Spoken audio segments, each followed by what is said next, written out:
Hello, good morning or good evening. I am Brenda. How are you today and tomorrow or next tomorrow? Are you okay every day or just today? It's okay. I want to tell you that past is past and I do not go back and forth. Teka, tama ba yung English ko na yun? I am your lover and I am okay to love you. Is it okay to love you and you love me too? Are you sure I am okay to you? I am okay, no? Because the airport is big and sometimes it's small when many people are many who are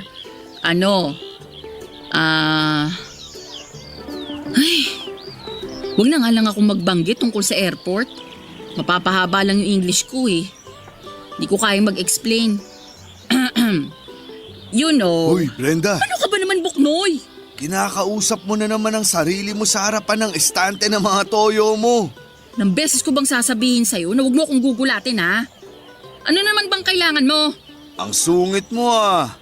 Yan na ba ang nagagawa ng English sa'yo? Para sabihin ko sa'yo, importante na matuto tayong magsalita ng English. Sa'yo lang siguro importante kasi hayok ka sa AFAM. Okay na ako sa Tagalog. Sariling atin kasi ang tinatangkilik ko. Ano bang kailangan mo? Dalian mo, marami pa kasi akong gagawin. Alam mo kung ako sa'yo, sa harapan ka ng mga betchin mag-practice ng English. Baka sakaling maituwid yung dila mo. Di na ako natutuwa. Joke lang, ikaw naman. Pabili ako ng isang balot ng mani at 3 yosi. Kala ko ba titigil ka na sa yosi? Sana, pero na-stress ako sa English mo eh. Talagang… Joke lang, para sa tatay ko to. Yung mani sa akin. Ay, pabili na nga rin ng isang pack ng napkin, yung may pakpak. Sino ngayon sa atin na nakaka-stress ang English? Napkin kasi yan, anong alam ko dyan? Eh bakit ka bumibili kung wala kang alam sa napkin? Para sa pamangkin ko yan. Tuwing katapusan kasi yung dalaw niya, kaya bibilan ko na. Lagi kasing nakakalimutan nun na bumili. Tignan mo na, maayos ka naman palang tao eh. Maayos naman talaga ako ah. Eh bakit sa akin ang gaspang mo? Siguro kasi nung past life ko, ginamit mo akong liya. Di na talaga ako makakuha ng maayos na sagot sa'yo, no? Ayusin mo rin kasi yung tanong mo. O sige, may tanong ako. Sagutin mo na maayos ha. Basta bigyan mo ako ng discount sa binili ko sa'yo. Hindi pwede. Eh di don't. Ano ba yun? Magsusundo kasi ako ng AFAM sa airport bukas. Ano bang mas bagay sa akin na isuot? Red o green na bestida? Para ka namang makiki-Christmas party sa airport dyan sa mga napili mong kulay. Black o white na bestida? Yung magugustuhan ng AFAM ko? Wala. O anong kulay yung masasuggest mo? Wala nga. Paanong wala? Wala kang isusuot na damit. Mas gusto yun ng mga lalaki. Ay, wala ka talagang kwentang kausap. Tinalikuran ko si Buknoy at hindi na siya pinagbentahan pa, Papa Dudut. Tinawag niya ako habang pilit na tinatago ang pagkaaliw sa pag-walkout ko. Ganun na lagi ang routine naming dalawa sa tuwing mahuhuli niya akong nag-iensayong magsalita ng English ay aasarin pa niya ako. Magwo-walk out ako at kinabukasan ay okay naman kaming dalawa. Mabuting tao naman kasi si Buknoy, sadyang mapang-asar lamang siya. Lalo na sa pangarap kong magkaroon ng asawang AFAM. Mabilis din ang radar niya kapag hindi nagtatagumpay ang plano kong makasal sa isang AFAM. Wala na nga ata ako halos maitatago kay Buknoy. Basang-basa na niya ako sa lahat ng bagay. Malaking bagay din kasi na magkababata kami at kaharap lang ng store ko ang bahay nila. Kaya ang hirap itago sa kanya mga nangyayari sa buhay ko. Bukod pa roon ay madaldal naman talaga ako sa mga ganap ko sa buhay ko kaya wala akong maitatagong lihim sa kahit na sino. Hindi rin lihim sa kanya ang dahilan kung bakit AFAM ang gusto ko. Kahit na hindi niya gusto ang ideyang maghabol ako sa ibang lahi, wala rin naman siyang magagawa pa. Dinaan na lamang niya sa pang-aasar lahat para kahit papaano'y gumaan ang pakiramdam ko sa tuwing hindi nagwo-work out ang mga relasyon ko sa mga foreigner na nakikilala ko.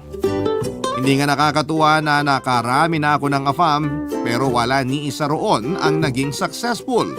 May mga na-in-love naman sa akin pero walang planong mag-commit at nasaktan ako doon. Gusto ko ng commitment at syempre pinakagusto ko yung isasama niya ako paalis ng Pilipinas. Pangarap ko talagang manirahan sa ibang bansa at doon na bumuo ng pamilya. Mahirap ang buhay sa Pilipinas at mahirap lalo dahil may mga taong handa kang hilahin pa ibaba. Huwag ka lang magtagumpay sa mga pangarap mo. Kaya kesa ituon ko ang atensyon ko sa mga taong walang bilib sa akin, ay nag-focus na lamang ako sa mga goal ko. Ang makakilala ng AFAM na pakakasalan ako at makakasama kong bumuo ng pamilya at pangarap sa ibang bansa.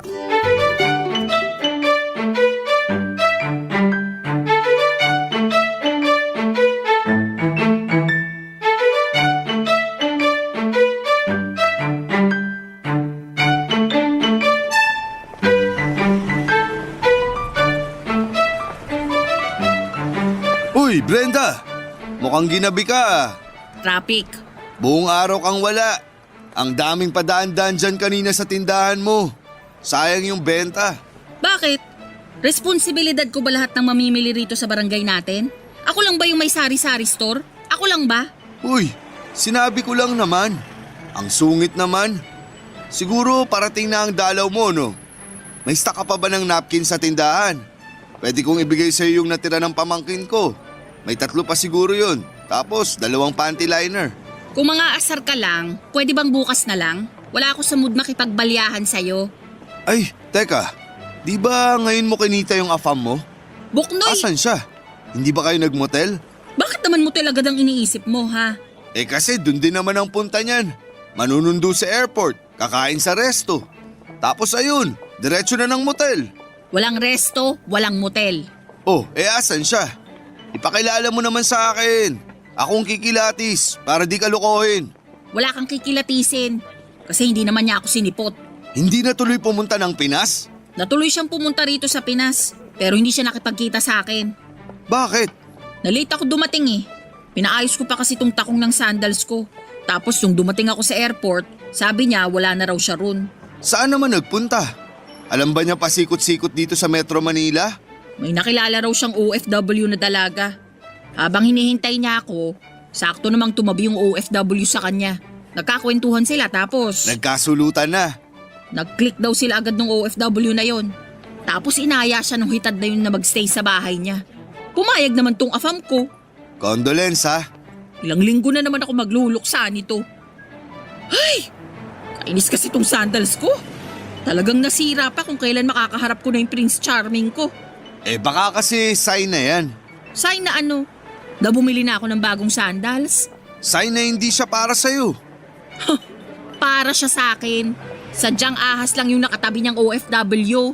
Brenda, kung talagang interesado sa'yo yung AFAM na yun, kahit gaano nakaigpit yung pagkakapulupot sa kanya nung ahas na OFW na yun, ikaw pa rin ang pipiliin niya. Eh asan ba siya ngayon? Oo na. Makakahanap ka rin ng iba dyan. Marami pang isdang AFAM sa karagatan. Makakabingwit ka rin ng sayo. Daming ang isdang AFAM, pero mukhang ayaw namang magpabingwit sa akin. Baka mali ka lang ng paraan ng pamimingwit. Baka nga. Ay. O siya, uuwi na ako. Maaga pa akong lalabas bukas para mag-grocery ng ibibenta sa store. Sige, ingat. Ay, Brenda, Ano yun? may tagus ka. Ha? Seryoso ba? Di mo ba alam na dadatnan ka? Wala ka bang kalendaryo? Irregular ako eh. Ano ba naman to? Puro kamalasan na lang ang nangyayari. Umuwi ka na para makapagpalit ng damit. Ngayon ka pa talaga nagsuot ng puti. Alam ko bang dadatnan ako ngayon? Kaya nga umuwi ka na para makapagpalit bago yan magmantsa. Boknoy, Bakit? baka pwedeng hiramin ko muna yung napkin ng pamangkin mo. Wala ka bang napkin sa tindahan mo? Ikaw uubos lang kahapon eh. O sige na, dalian mo nang umuwi. Ako nang bahala sa napkin mo.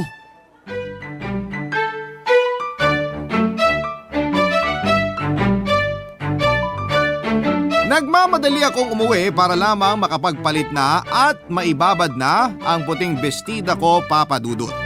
Inabot talaga ako ng maraming malas ng araw na yon. Una, nasira na nga ang sandals ko. Pangalawa ay nasunod pa ang afam na para sana sa akin. Pangatlo ay dumating ang dalaw ko kung kailan naman nakaputi ako. Ang sama ng loob ko habang binababad at kinukusot ang puting bestida ko, Papa Dudut. Napaiyak na nga rin ako habang naglalaba dahil sa sobrang lungkot. Maya-maya pa ay narinig kong kumatok sa pintuan ko si Buknoy. Pinagbuksan ko siya at inabot niya sa akin ang 2 pack ng bagong napkin at isang pack ng panty liner. Inabutan din niya ako ng imported na tsokolate. Nagulat ako kasi akala ko yung natirang napkin lang ng pamangkin niya ang ibibigay niya sa akin. Pero binilhan pa pala niya ako. Baka raw hindi ko kasukat ang napkin ng pamangkin niya dahil mas maliit ako. Natawa na lamang ako dahil wala talaga siyang kaalam-alam sa napkin. Nagtaka rin ako sa imported na chocolate na ibinigay niya. Ang sabi ni Buknoy ay binigyan niya raw ako ng chocolate kasi hindi raw umabot sa akin yung pasalubong ng afam ko at natawa naman ako. Maayos naman kasi si Buknoy at maasahan mo talaga. Siya ang panganay sa kanilang 5 magkakapatid. Siya ang tumulong sa mga magulang niya para mapagtapos sa pag-aaral ang mga kapatid niya. Single si Buknoy, Papa Dudut, at sa pagkakaalam ko, 1 beses lang siya nagkaroon ng karelasyon. Tumagal sila ng 5 taon bago nanawa yung babae at pinagpalit siya sa isang foreigner. Kaya naiintindihan ko kung bakit lagi niyang kinokontra ang kagustuhan kong makapangasawa ng foreigner dahil nga sa personal niyang experience. Sinubukan ko siyang kausapin tungkol sa naging relasyon niyang yon pero nililihis niya ang usapan, Papa Dudut. Wala naman ang galit sa puso at mga mata niya pero mas pinili na lamang niyang tuluyan ng talikuran ng chapter ng buhay niyang yon. Naawa nga ako sa kanya kasi tulad ko ay tumanda na rin siyang single. Pero di tulad ko ay mukha naman siyang masaya kahit na single pa siya. Barangay Love Stories. Barangay Love Stories. Papa Dudut, hindi pa rin ako tumigil sa paghahanap ng afam ko kahit na ilang linggo pa lamang ang nakakalipas. Mula nung hindi ako sinipot ng nakamabutihan kong afam. Nagsorry naman po siya sa akin dahil sa ginawa niya at pinatawad ko naman siya. Sinabi ko na lamang sa kanya na kung meron pa siyang ibang foreigner na kakilala na single ipakilala na lamang niya ako. Natawa siya at pumayag naman. Mula noon ay gumaan na kahit papaano ang loob ko na pakawalan ang nakilala kong afam na yon. Lalo na noong sinasabi na niyang masaya na siya sa kasama niyang OFW na nakilala niya sa airport. Baka nga sila ang para sa isa't isa at naging instrument lamang ako para magkakilala sila.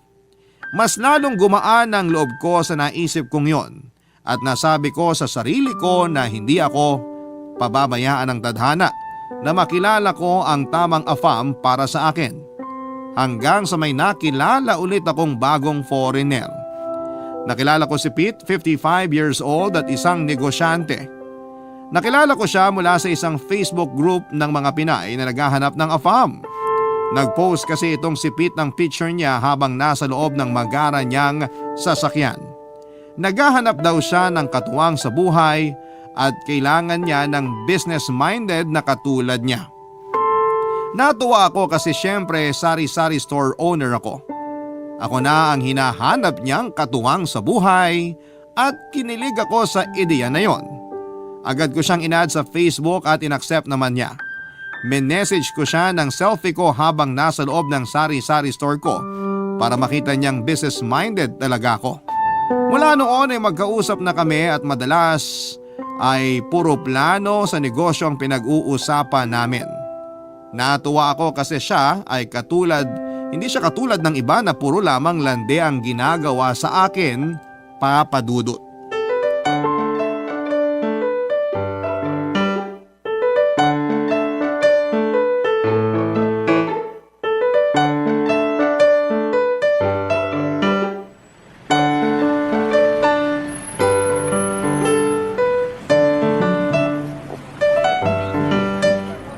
Facebook group ang mga Pinay na naghahanap ng AFAM? Hanep pa! Sabi naman sa'yo, hindi lang ako naghahanap ng AFAM sa Pinas. Marami kami. Magandang group naming yun kasi nagtutulungan kaming makahanap ng asawang AFAM. Tinatag namin ang isa't isa kapag may nagpo-post na AFAM. Bayanihan, kumbaga. Tapos kapag bigo kami sa AFAM na nakilala namin, nagdadamayan kami. Ang tanong, nakahanap na ba ang lahat ng nasa group na yun ng AFAM nila? Ay, wala akong pakialam sa kanila. Nakahanap na kasi ako ng AFAM ko. Ang bilis mo mag-move on ah. Wala pang isang buwan nung di ka sinipot ng AFAM mo tapos ngayon may bago na ulit? Dinaan ko sa alindog at pagiging utak negosyante ko. Utak negosyante? Businessman kasi si Pete, yung AFAM na nakilala ko. Gusto niya ng babaeng nagninegosyo rin. Sakto, may store ako diba? Ano bang negosyo niya? Wala pa. Oh, akala ko businessman siya. Paano siya naging businessman kung wala naman siyang business? Kasi ang pagiging business person ay nasa pag-iisip lang yan. Mindset ba?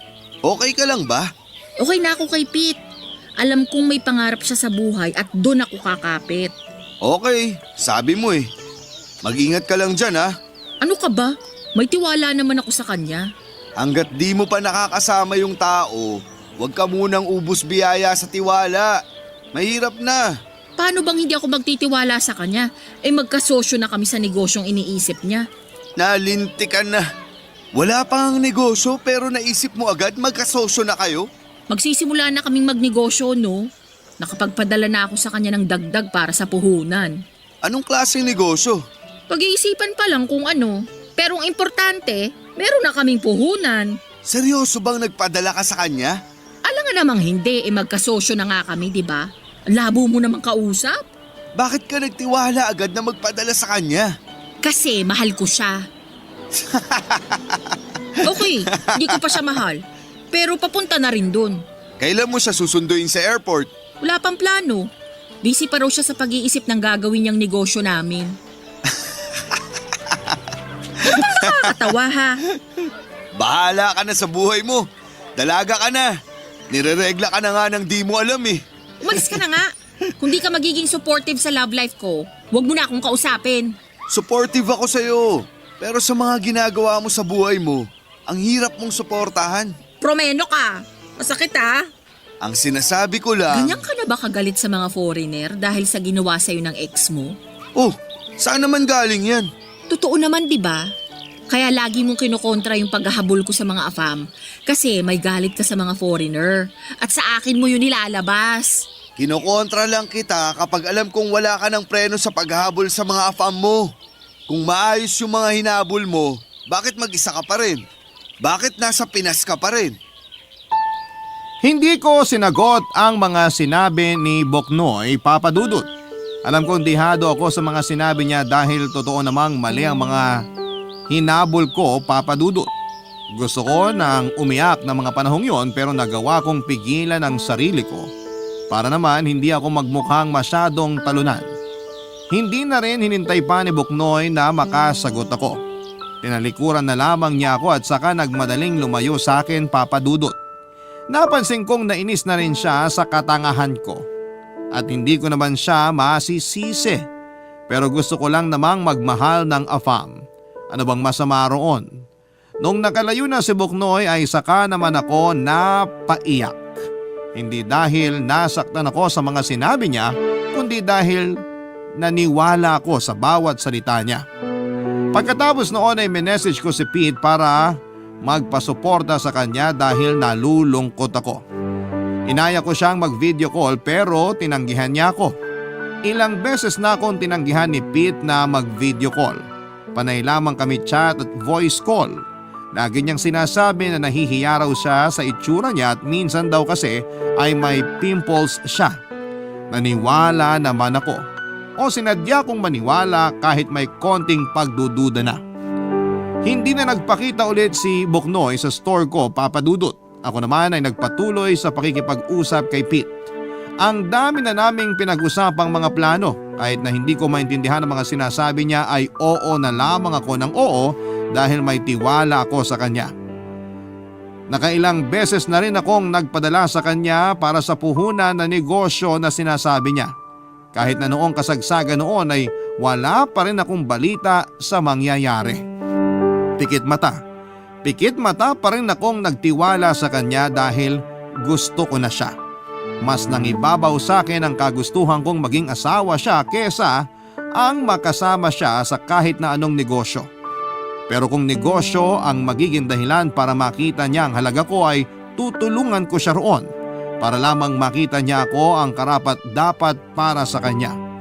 Hindi ko na lamang inalintana papadudot ang mga ipinapadala ko sa kanyang pera. Hanggang isang araw ay hindi na lamang siya nagparamdam pa. Nagulat na lamang ako na nakablock na pala ako sa kanya sa lahat ng social media accounts niya. Nagsimula lang ang lahat ng yon nang ilang beses ko siyang tinanong kung kailan kami pwedeng magkita. Sa pag-block niya sa akin ay nakuha ko na ang sagot, Papa Dudut.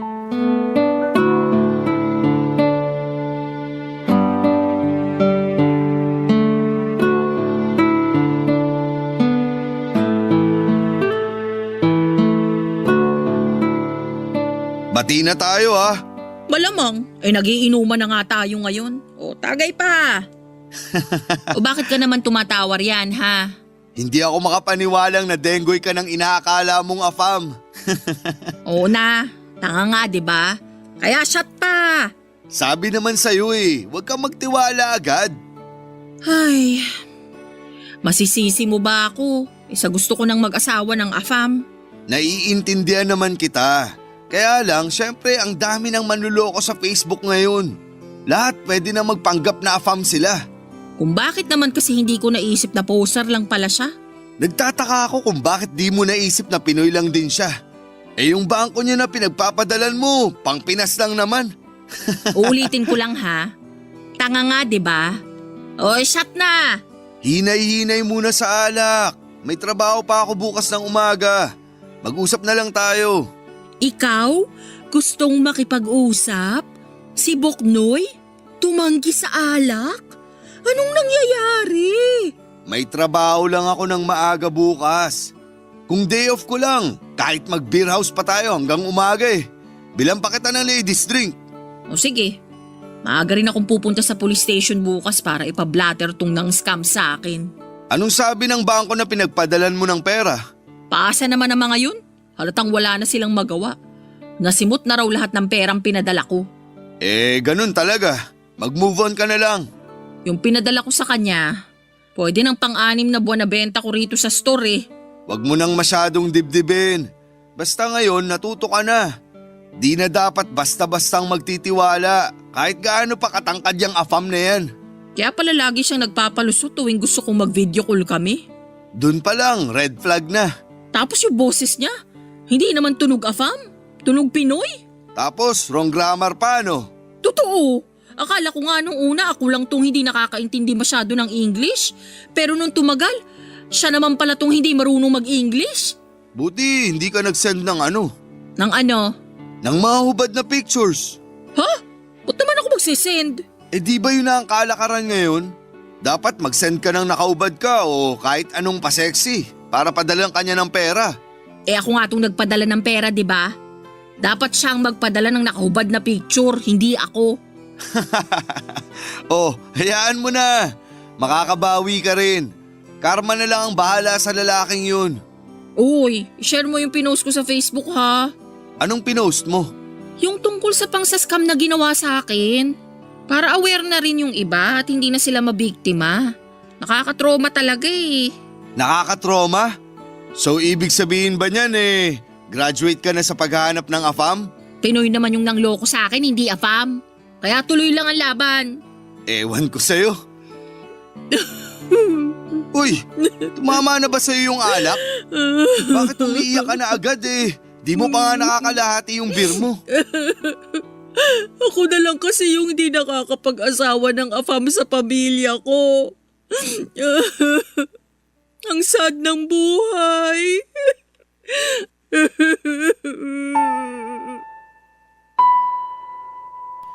Napakwento na naman tuloy ako kay Buknoy sa dahilan ko kung bakit afam ang hanap ko. Nakinig naman siya kahit narinig na niya ang ibang kwento ko noon. Hinayaan niya lamang akong umiyak, Papa Dudut, habang inuulit ko ang mga kwento ko sa kanya. Hindi niya ako hinusgahan at hinayaan na lamang niya na sabihin ko ang lahat ng nararamdaman ko. Kahit papaano'y gumaan ang loob ko sa pananahimik at pakikinig ni Buknoy.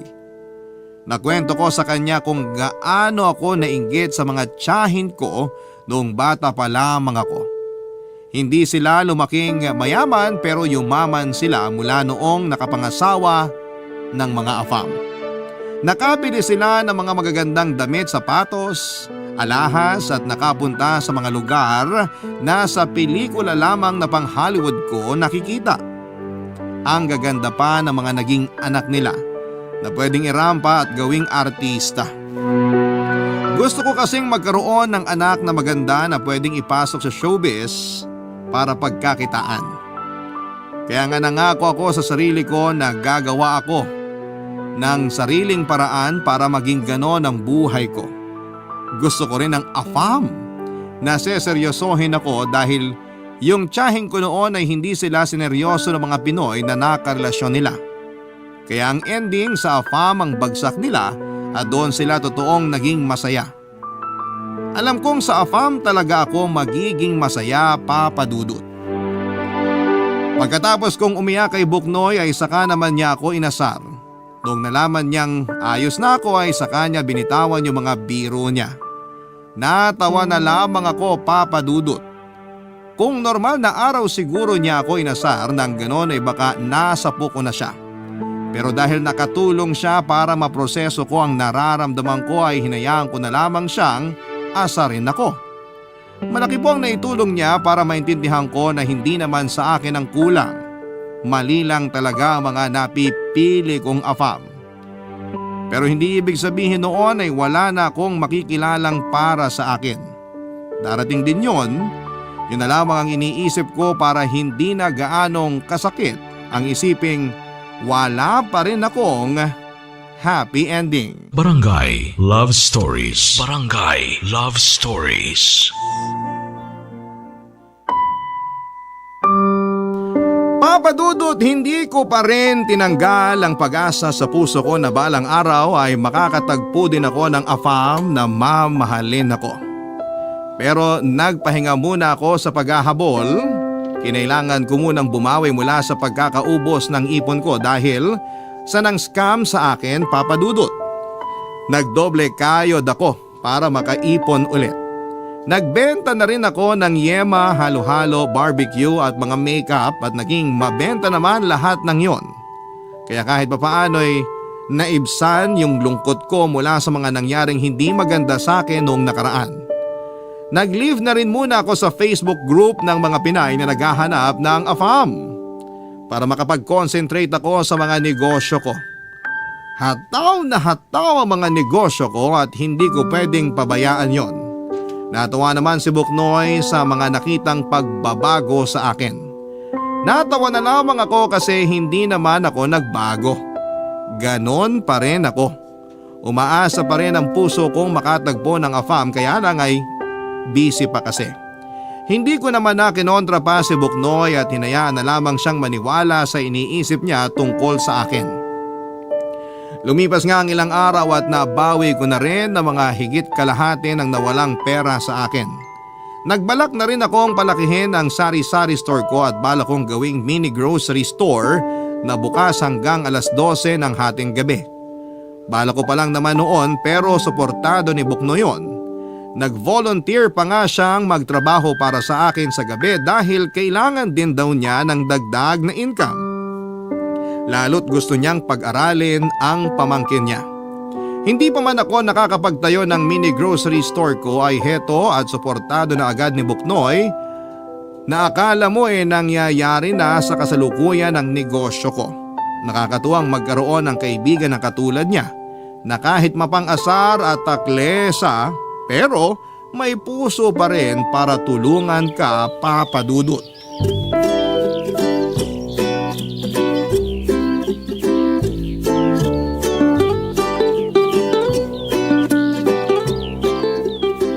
Brenda, good news! Pera ba yan? Hindi. Eh di hindi yan good news. Kahit sabihin ko sa'yong may nakilala na akong afam? Mahilig ka na rin sa AFAM? Manunundo ka na rin ba sa airport? Afam para sa'yo! Ah, Oh, mukhang di ka naman interesado. baka ma-scam na naman ako niyan eh. Hindi to scam. Kliyente siya sa opisina namin. May kaya sa buhay. Luigi ang pangalan at may sariling negosyo sa Canada. Andito lang sa Pinas para maghanap ng asawa. Lo, di sumali siya kamo ron sa Facebook group ko. Imported na palay na nga tong lumalapit. Ayaw mo pang isaing? Paano ko isasaing palay pa? Tukain ko muna. Tukain mo na ngayon. Bakit mo ba ako pinipilit sa AFAM na yan? Kasi nakausap ko siya. At bilang isang lalaki, alam kong seryoso na siyang maghanap ng mapapangasawa. At ako agad ang naisip mong ipaasawa sa kanya? Naawa kasi ako sa'yo nung na-scam ka. Saka gusto kong makatulong dun sa pangarap mong makapangasawa ng AFAM. Para di ka na tinutokso tuwing family reunion nyo. Asawahin mo tong si Luigi. Ayos ba talaga yan? Ipupusta ko yung nanay ko kung palyado to. Ibibigay ko talaga sa'yo si nanay. Kahit wag mo nang ibalik, ayos lang. Patingin ang picture. Saka ibigay mo sa akin yung ibang detalye sa kanya. Teka, nagpicture kami sa cellphone ko eh. Hanapin ko lang. Oh, ito na. Tingnan mo. Patingin nga kung palaban. Ay, gwapo. Thank you. Hindi ikaw, si Luigi. Okay lang din na sabihin mong gwapo ako. Bilang ako ang kupido niyong dalawa, di ba? Oo na. Oo na gwapo ako o oo na kasi payag ka nang kilalanin si Luigi. What? Marunong ka nang gumamit ng tamang English words ha? Ilang AFAM ba naman ang dumaan sa akin eh. So anong meron sa kanya? Byudo na siya. Kailan lang namatay yung asawa niya? Baka naman wala pang 40 days ha, baka multuhin ako. Paano kang mumultuhin nasa Canada yun? Walang pang-commute yung kaluluwa ng asawa ni Luigi. Palaasa rin yun sa piso sale. Nakakainis to. Hindi na lang seryosohin yung tanong ko. Matagal ng byudo si Luigi. May 7 years na ata sa pagkakatanda ko. First love niya yun. Hindi na siya nagkaroon ng ibang GF buong buhay niya. Yun lang. First love?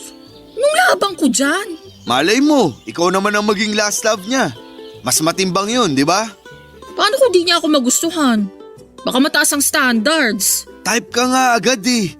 Pinakita ko picture mo sa Facebook tapos gusto na agad niyang makilala ka. Ganda ka, girl. Kailan daw niyang gustong magkita kami? So payag ka na. May magagawa pa ba ako? Sinabihan niya na akong maganda. Wala naman siyang sinabing maganda ka. Sinabi lang niya type ka niya. Panira ka talaga, no? O basta, sasabihin ko na sa kanya na i-add ka na sa Facebook para makapag-usap na kayo ha. Di ako peperahan niya na. Baka nga ikaw pa tong mang-scam sa kanya eh. Pasalamat ka, may ipapakilala kang AFAM sa akin. Kung hindi, sinaing ko na yung tenga mo.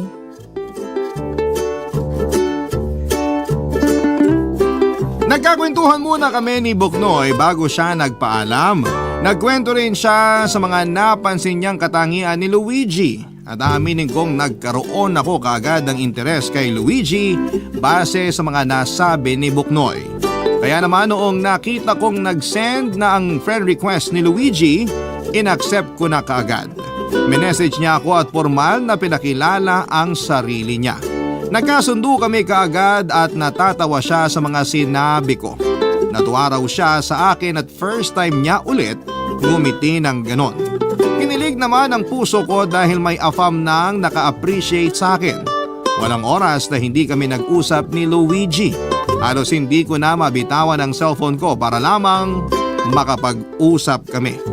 Napabili ako ng 2 power bank para paniguradong hindi malolobat ang cellphone ko. Kahit nasaan man ako at habang kausap siya. Nagsimula na rin kaming mag-date papadudot. Sa loob ng 1 buwan na pakikipag-date ko kay Luigi ay wala siyang ibang ginawa.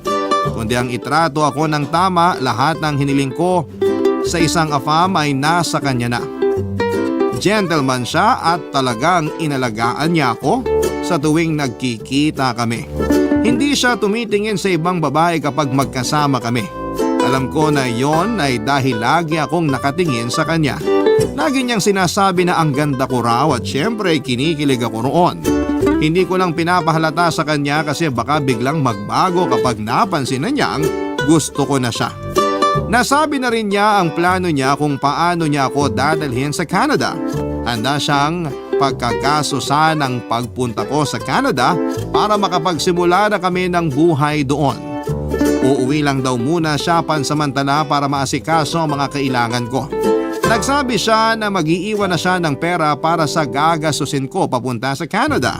Hindi ko naman yun tinanggap at mula noong inoffer niya sa akin ang tungkol sa Canada ay bigla na lamang akong nagsorry sa kanya at sinabing hindi na kami dapat na magkita pa, Papa Dudut.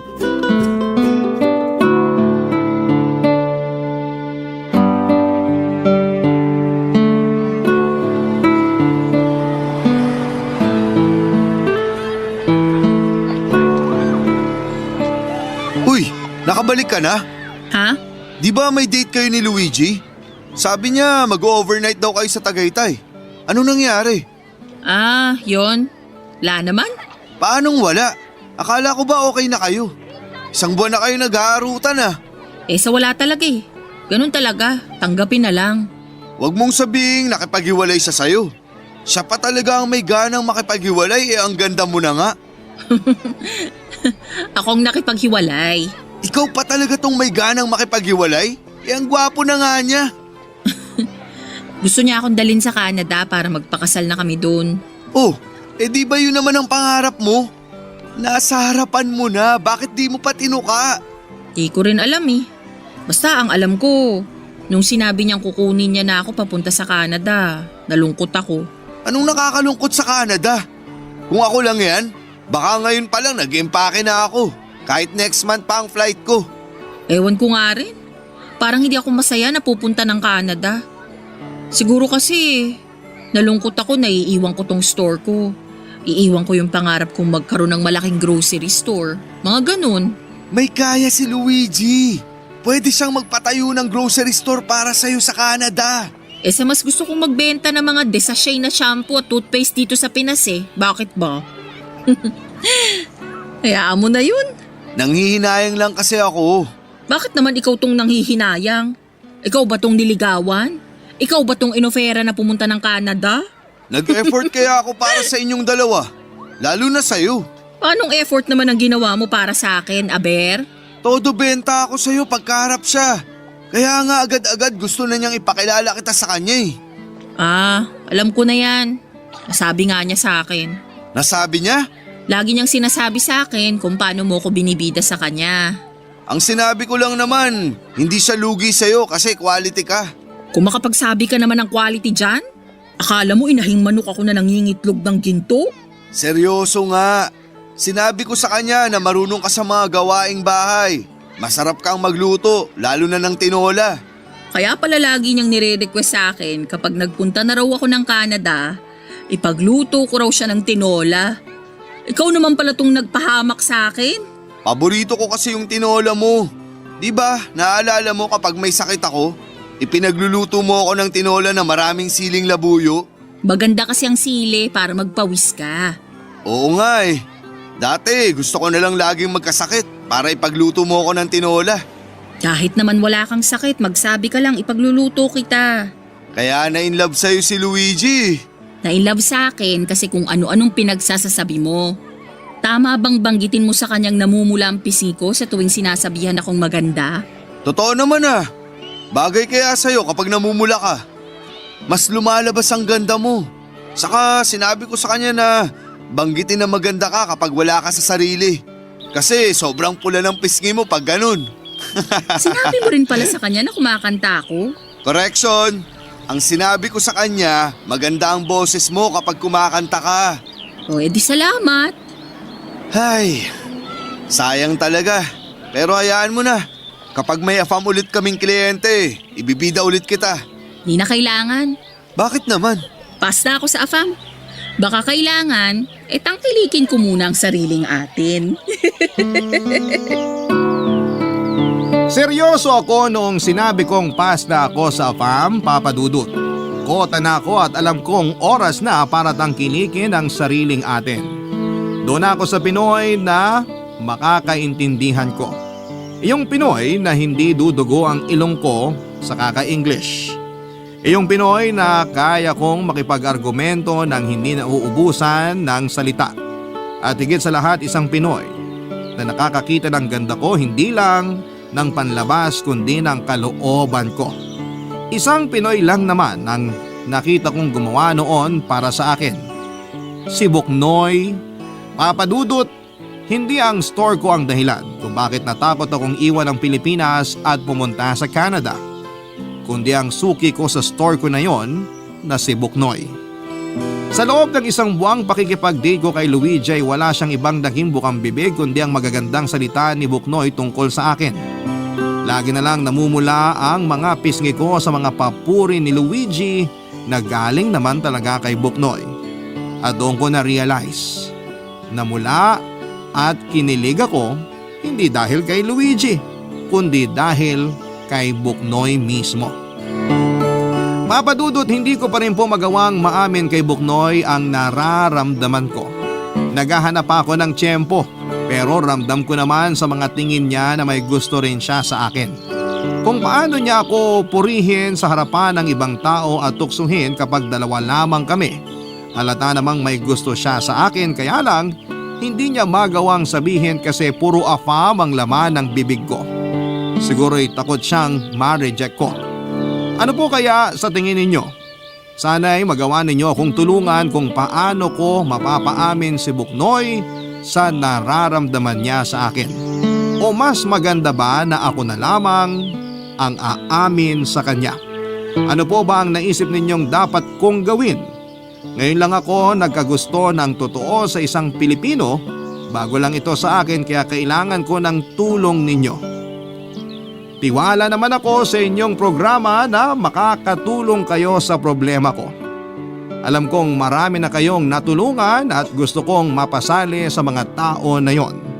Maraming salamat po Papa Dudut sa pagsali sa akin sa inyong #1 program, ang Barangay Love Stories. Ang inyong kabarangay forever, Brenda. Nagustuhan ng iyong napakinggan? Ituloy yan via live stream sa www.gmanetwork.com/radio. Barangay LS 97.1 For